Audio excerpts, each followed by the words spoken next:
Okay, so the new update is finally here, Operation Skull Rain, where the two Brazilian operators join the fight in Team Rainbow.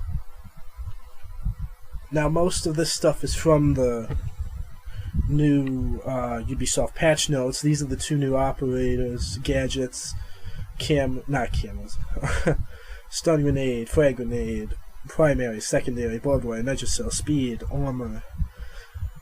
The new map, I'm not really sure about the new map yet. I've never had a chance to play it yet. Not much is known about it. I can't find any images on it. So, that's about it on the map.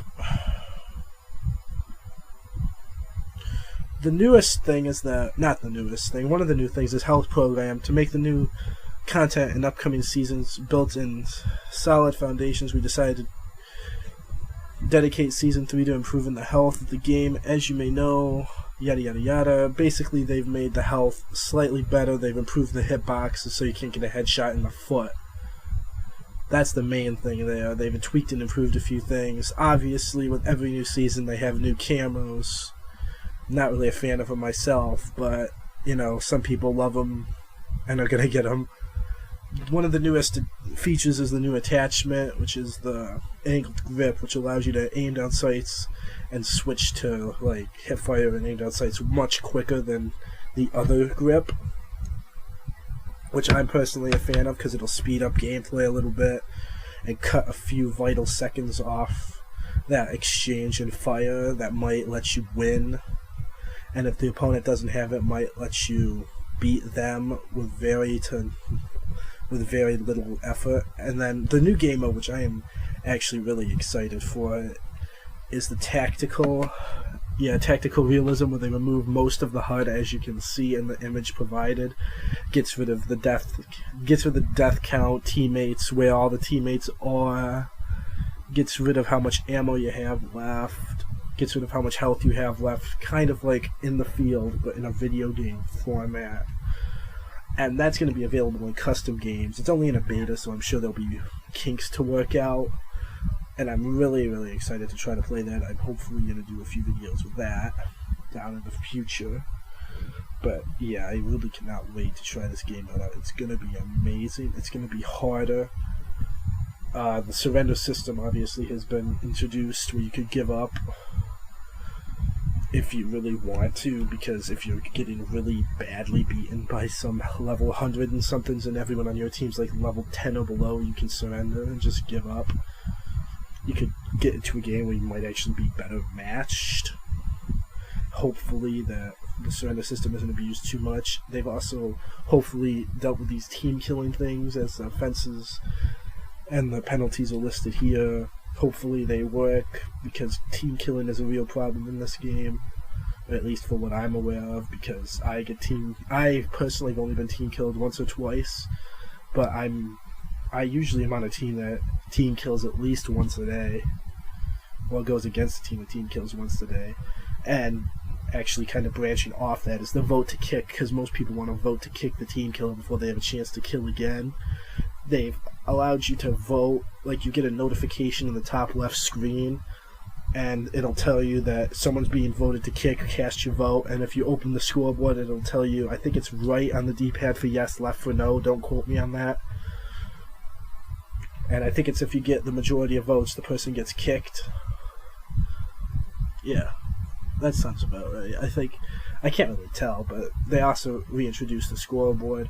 Oh, one of the most important things I feel in this update, other than the new operators and new maps, I feel like this is the most important part, where they've tried to improve the operators' limbs clipping through walls, because that has gotten me killed more times than I like to admit, because a lot of times I'll be in a corner and my leg will be glitching through a wall. I won't know it, but of course the enemy does, and will just shoot at my foot or my entire body and end up killing me because he can see my foot glitching through the wall. And that is a big problem for just me in particular. I don't know how big of a problem it is for anyone else, but that's a big problem for me. Some changes to the loading screen were introduced, as you can see. Like, you can now see what your teammates are bringing into battle. You can get a full screen weapon preview to see your skin, see what attachments you have, edit the attachments, edit the skin, edit the charms, yada yada yada. You can readjust your loadout according to your other team. Like if you need breaching charges and no one else has breaching charges, you're going to want to get breaching charges. And now you can see that. Kind of excited. It's kind of an interesting... I've had a chance to play a few matches, and that's come in handy. Map rotation will now appear more random. This is something this is probably the fourth most important thing in this update, in my opinion. Because there was one time for about a week straight where every other map I got was bordered. And granted, that let me know the map pretty much inside out, like the back of my hand, and made it really easy to somewhat win.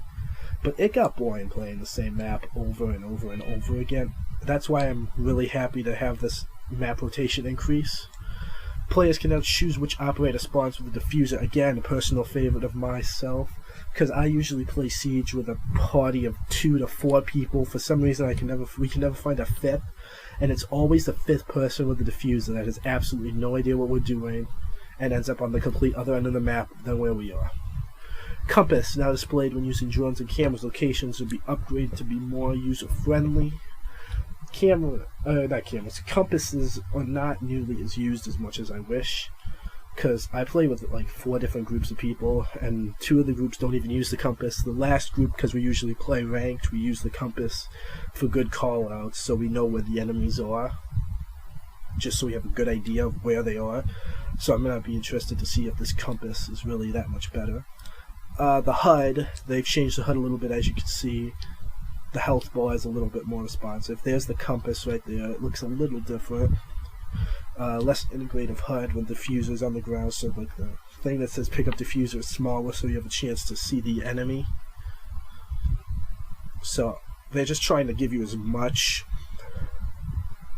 vision as possible to the actual game and map, which is really good, because that's pretty much this entire game, seeing where the enemies are.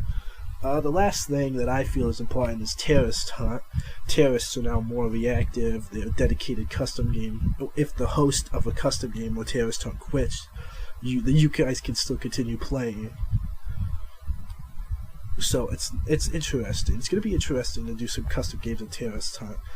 These were only the things that I felt were the most important in the patch notes. If you want to read the actual patch notes, I'll leave the link in the description below. But these are the main things that I feel like everyone should know before they play the game.